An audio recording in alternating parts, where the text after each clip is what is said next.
சாமி ஆடிக்கு கண் திஷ்டி எப்படி வரும்? தெய்வத்தை சுமந்து ஆடுற பெருமக்களுக்கும் கண் திஷ்டி வருங்க. சாமி ஆடிகளுக்கும் கண் திஷ்டி வரும். அதுதான் இன்னைக்கு நான் அறிஞ்சதை அறிவு முன்பர்கள்ட்ட பகிர்ந்து கொள்ள ஆசைப்படுறேன்.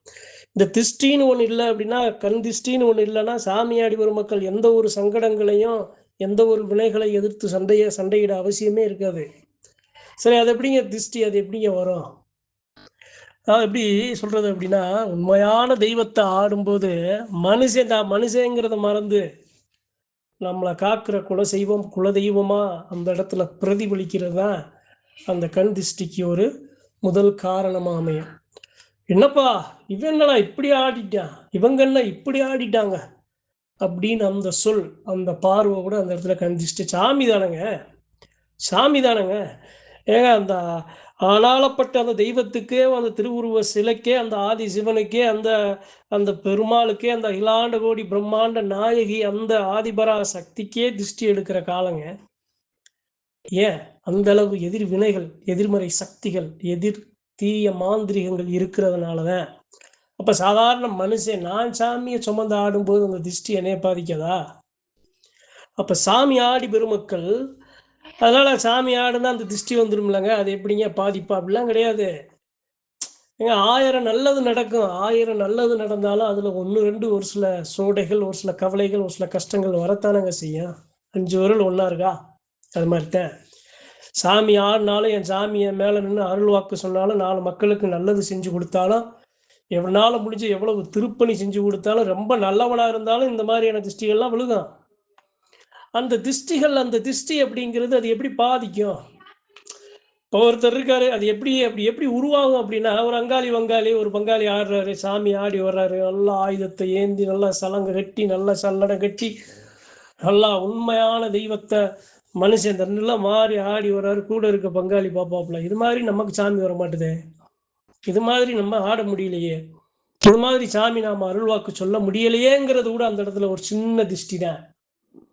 சரி, இதெல்லாம் இருக்கட்டும். அந்த சாமி போய் கடந்து எல்லாத்தையும் அடிச்சு ஒடிச்சு தீய சக்திகளை காத்து கருப்புகளை விளக்கி 8 திசைகளையும் கட்டி காத்தி அந்த எல்லையில் போய் அந்த தெய்வங்களையும் பிள்ளைகளையும் ஆபரணங்களையும் அந்த அணிகலன்களையும் அதெல்லாம் பாதுகாக்க, இப்போ பாதுகாப்பா அந்த தெய்வம் எத்தனை பாடுபட்டிருக்கோம், எத்தனை சிக்கலை தீர்த்து கொடுத்துருக்கோம், எத்தனை வினைகளை சரி பண்ணியிருக்கோம், எத்தனை இடத்துல எதை சரி செஞ்சு எல்லாம் சேர்த்துருக்கோம்.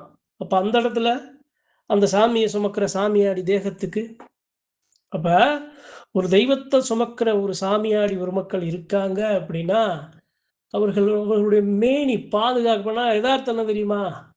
சாமியை சுமந்து நல்லா ஆடி நல்லா வாக்கு சொல்லி நம்ம உஸ்ஸுன்னு உட்காரும் போது தான் அங்கே பிரச்சனையே ஸ்டார்ட் ஆகும்.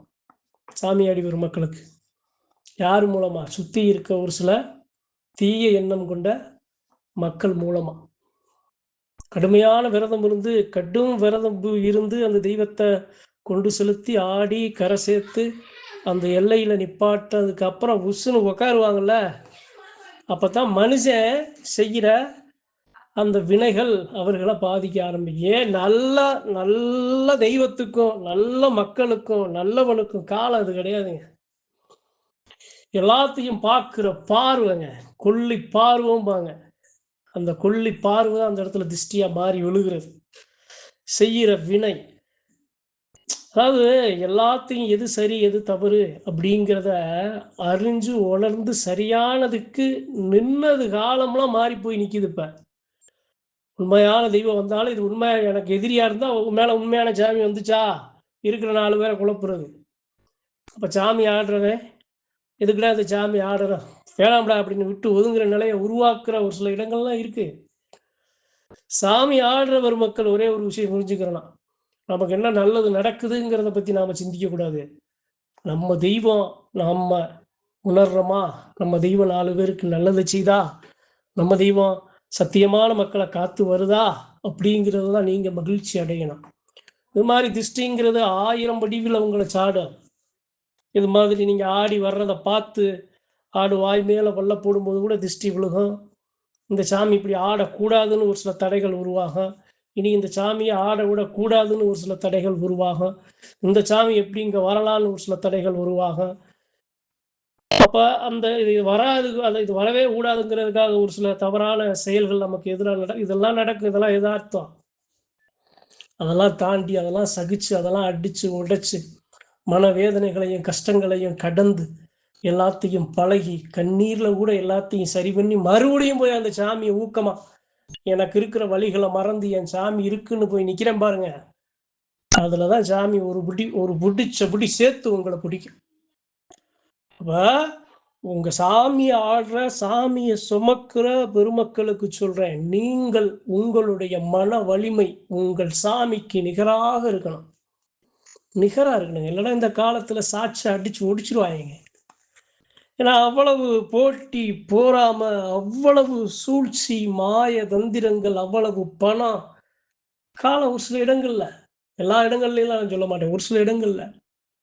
அப்ப அது மாதிரி இடங்கள்ல இருக்கிற அந்த சாமியாடி வரும் மக்கள் ரொம்ப வலிமையா இருக்கணும். உடல் வலிமைய காட்டினால் மன வலிமை அதிகமா இருக்கணும். அச்சம்ங்கிறது துளியளவு வரக்கூடாது. என்னைய அச்சுறுத்தி பார்த்தாலும், எத்தனைய தீய வினைகள், எத்தனையோ மறிப்பு, எத்தனையோ முடக்கம், எத்தனையோ சூழ்ச்சி, எத்தனையோ என்ன நடந்தாலும் சரி, அனுபவிச்சுக்கங்க.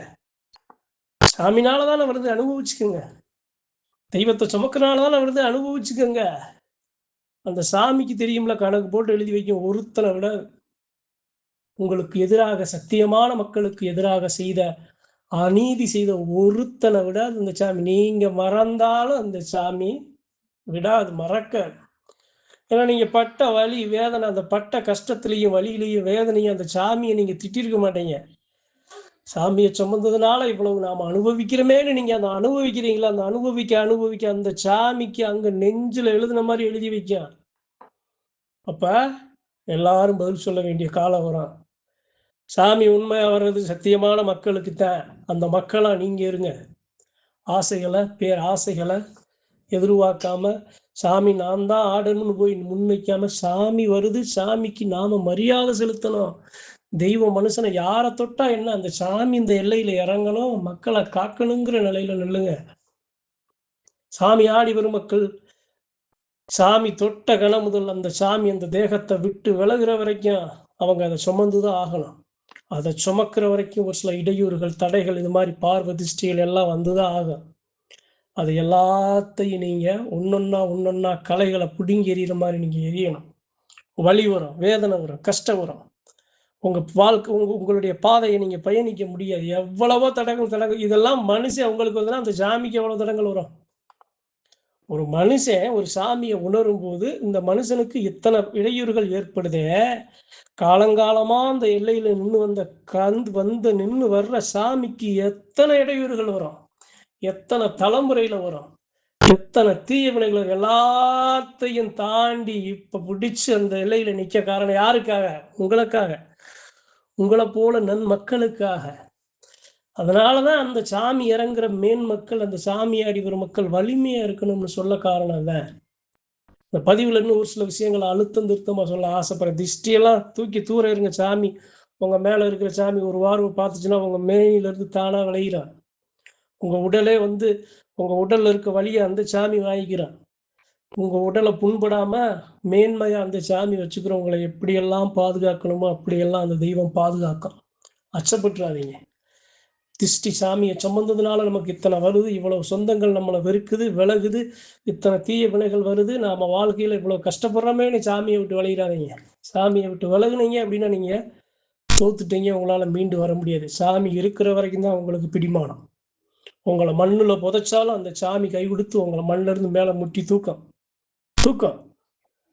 தூக்கம். ஒண்ணுமே இல்லாதவன ஆக்குனாலும் உங்களுக்கு தேவையானத கண்டிப்பா உங்களுக்கு குடுக்கும். அதனால சாமியாடி பெருமக்களுக்கு சொல்றேன், தெய்வத்த சுமந்து நிக்கிற பெருமக்களுக்கு சொல்றேன். இது மாதிரி 1000 திருஷ்டிகள் வரும்.